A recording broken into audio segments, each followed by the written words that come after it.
এই ধর বাবা, এনে 2 লক্ষ টিয়া আছে। আমার পেনশনের টিয়া দিয়া তোদের আগেই ব্যবসা দিয়ে দিছি। আর এই টিয়া ডি আমি চাকরি করার সময় অল্প অল্প কইরা আমি জমাইছিলাম। এই টিয়াগুলো আমার শেষ সম্বল ছিল। এই টিয়া দিয়েও তোর ব্যবসার কাজে ব্যবহার করিস।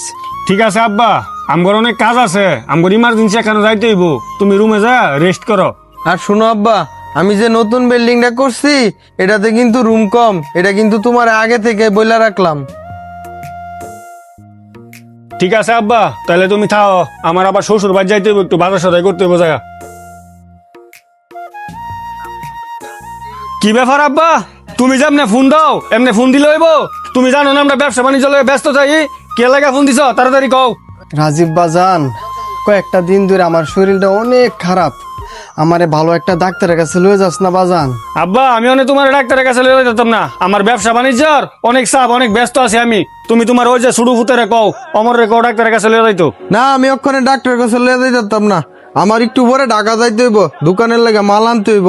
তুমি তো আমার টিয়া দিয়ে দিছ, তারপরে এত ফেরা দিতেছ কে লেগা? আর তোমার কাছে যে টিয়া আছে এই টিয়া লইয়া তুমি গিয়া ডাক্তার দেখায় হোগা। কি কোচ বাজান, আমার যে টিয়া ছিল তোকে 2 বাইরে সব টিয়া দিয়া লাইছি।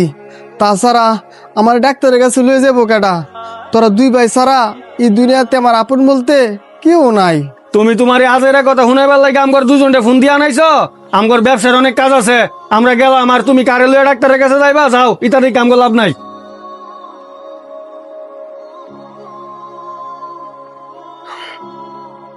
বাজান, আমি অনেক অসুস্থ, আমার কিছু টিয়া দিয়ে সাহায্য করেন, চিকিৎসা করতাম। আরে স্যার, আপনার এই অবস্থা কি লিগা?